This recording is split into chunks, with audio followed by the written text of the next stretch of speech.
पाते। इस तरह भीमा बहुत मुश्किल से ही अपने घर का गुजर बसर चला पाता था।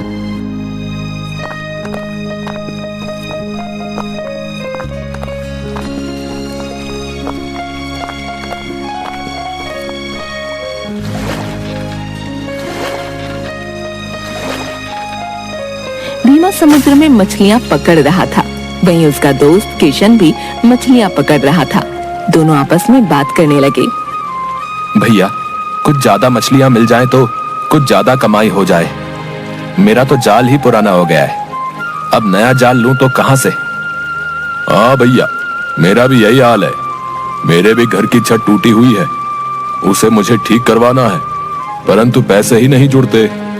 बारिश का मौसम भी आने लगा है, मुझे बहुत डर लग रहा है। बारिशों में तो समुद्र में तूफान आने का खतरा भी रहता है।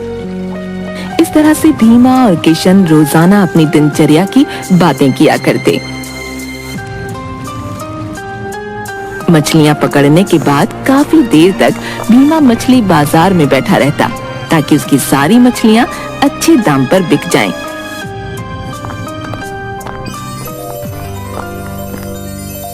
अरे, आज तो आपको आने में बहुत देर हो गई, क्या कुछ ज्यादा कमाई हुई? अरे भैया, मैं कितना मेहनत करता है, आज तो बहुत देर तक बाजार में बैठा रहा, परंतु कुछ खास मुनाफा नहीं हुआ। वही 2-4 पैसे फालतू बचे होंगे, उन्हें अलग से रख देना। धीरे धीरे करके जाल के लिए पैसे जोड़े जाएंगे। आप चिंता न करें, भगवान सबका भला करेंगे। आप मुंह हाथ धो लें, मैं खाना लगा देती हूँ।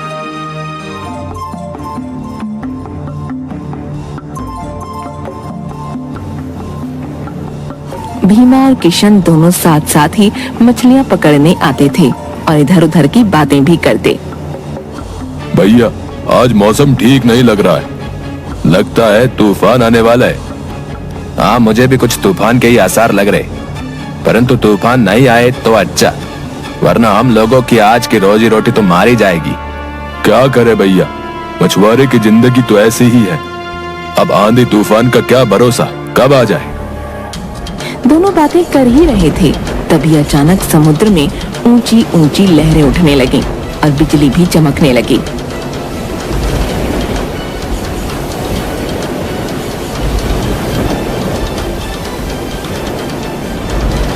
भीमा और किशन जल्दी से अपनी नाव किनारे पर लगाते हैं और भागकर किनारे के एक पेड़ के नीचे जाते हैं।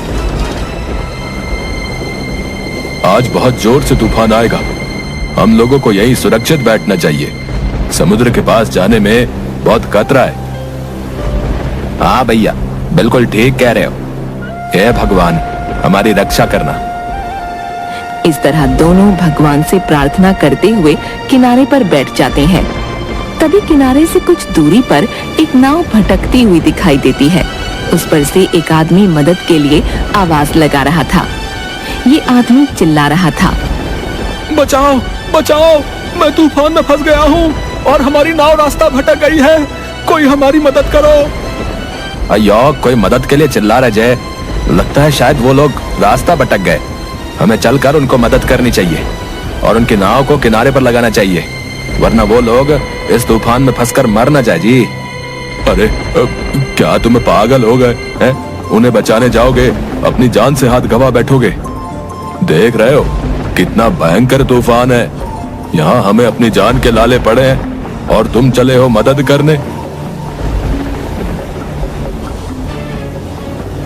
पर उस व्यक्ति की मदद के लिए आवाज सुनकर भीमा से रुका नहीं जाता और वो उस नाव की तरफ मदद के लिए बढ़ता है। मौका देखकर किशन तो वहाँ से भाग निकलता है, पर भीमा उस इंसान की मदद करने के लिए नाव की तरफ बढ़ता है।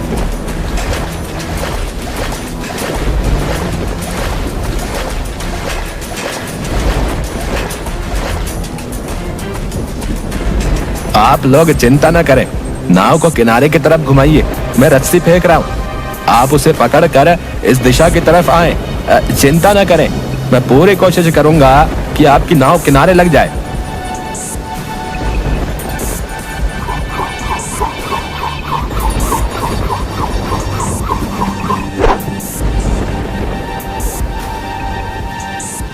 भीमा अपनी जी जान लगाकर रस्सी खींचता हुआ उसकी पूरी मदद करता है।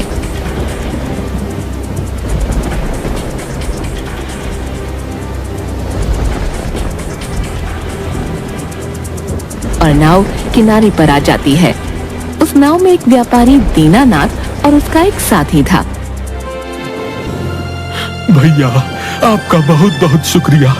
आपने अपनी जान पर खेलकर हम दोनों की जान बचाई है। हम आपका शुक्रिया कैसे अदा करें?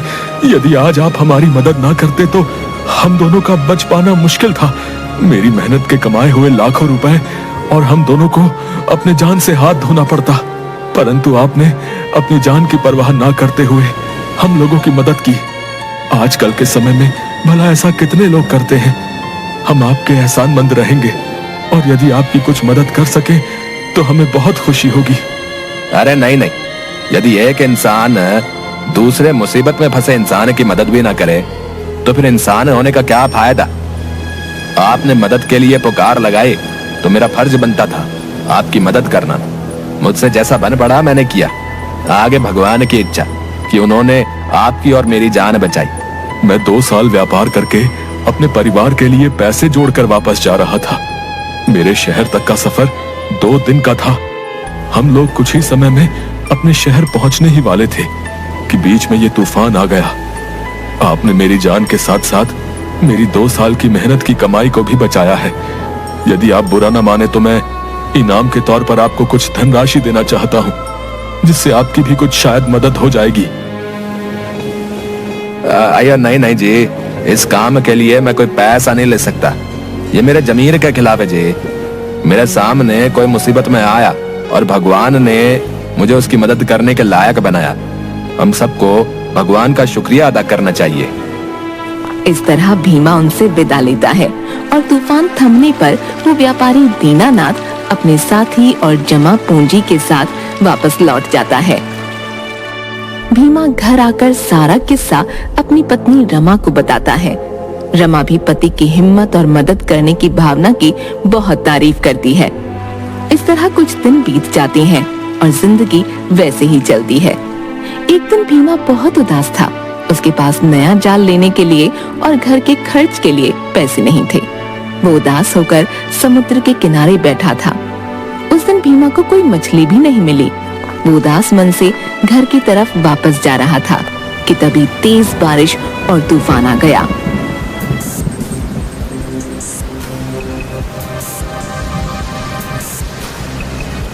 भीमा जैसे ही अपने घर के पास पहुंचा, उसने देखा कि उसके झोपड़े की छत उड़ गई है और उसकी बीवी और बच्चे पेड़ के नीचे खड़े बारिश में भीग रहे हैं।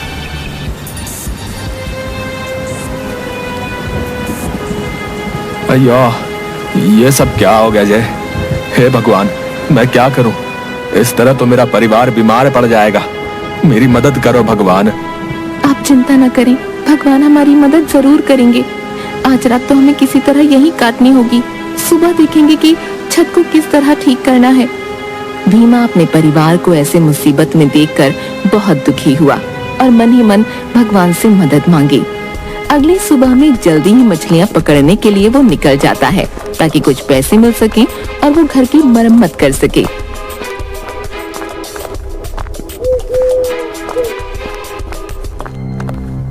रास्ते में उसे एक घायल कबूतर दिखा। वो दर्द से कराह रहा था। अरे, लगता है इस कबूतर को किसी जानवर ने घायल कर दिया है। यह बेचारा दर्द से कितना करा रहा है। मुझे इसकी मरहम पट्टी करनी चाहिए। भीमा कबूतर को पानी पिलाता है और उसकी चोट को साफ करके उस पर मरहम पट्टी करता है।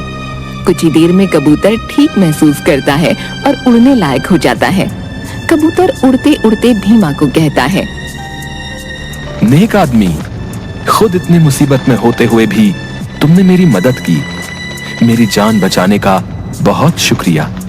मैं जानता हूँ तुम बहुत परेशान हो। तुम मछलियां पकड़ने जा रहे हो। आज तुम जब मछली पकड़ने का जाल समुद्र में फेंकोगे तो उसमें एक सुनहरी मछली फंसेगी। वो एक जादुई मछली होगी जो तुम्हारी सारी परेशानियों को हल कर देगी। जो सुनहरी मछली आज फंसेगी उसे अपने घर ले जाकर रख लेना।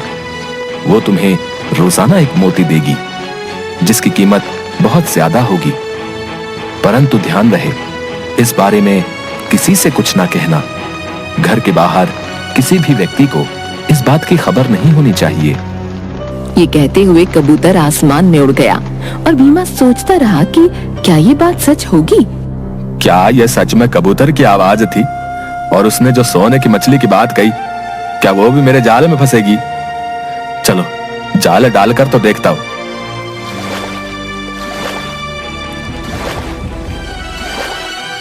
भीमा जैसे ही जाल समुद्र में फेंकता है, उसे महसूस होता है कि उसमें मछलियां फंस गई हैं। वो जाल को बाहर खींचता है। सुनहरी मछली को देखकर उसकी आंखें फटी की फटी रह जाती हैं। वो तुरंत उस मछली को लेकर घर की ओर भागता है।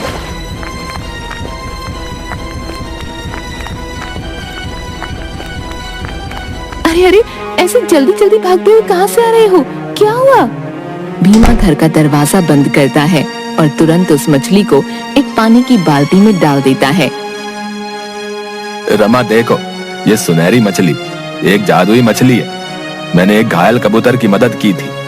उसने मुझे कहा है कि रोजाना एक कीमती मोती देगी, जिसकी बाजार में बहुत कीमत होगी। कल पता चलेगा कि क्या सच में मोती देगी। अरे वाह, ये तो बहुत अच्छी बात है। उस कबूतर की कही एक एक बात सच होगी। अब देखना, हमारी सारी परेशानियां दूर हो जाएंगी। कल जब ये मछली मोती देगी तो तुम उसे जाकर बाजार में बेचना। मोती बेचकर हमारी सारी गरीबी और परेशानियां दूर हो जाएंगी। अगले ही दिन वो सुनहरी मछली एक मोती देती है।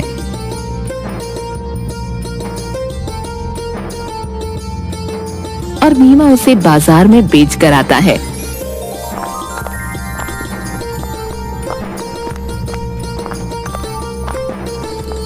रमा, ये तो बहुत कीमती मोती देती है जे।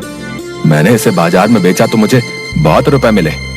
मैंने घर का सारा जरूरी सामान और नया जाल खरीद लिया है। कल फिर ये मोती देगी, जिससे मिले पैसों से हम लोग अपने घर की मरम्मत करा लेंगे। अगले दिन वो सुनहरी मछली फिर से मोती देती है और भीमा उसे बाजार में बेच आता है। इस तरह मछली रोजाना एक मोती देती और भीमा उसे बेच बेच कर काफी पैसा इकट्ठा कर लेता है। देखिए, आपकी अच्छाई का बदला भगवान ने आपको दिया है।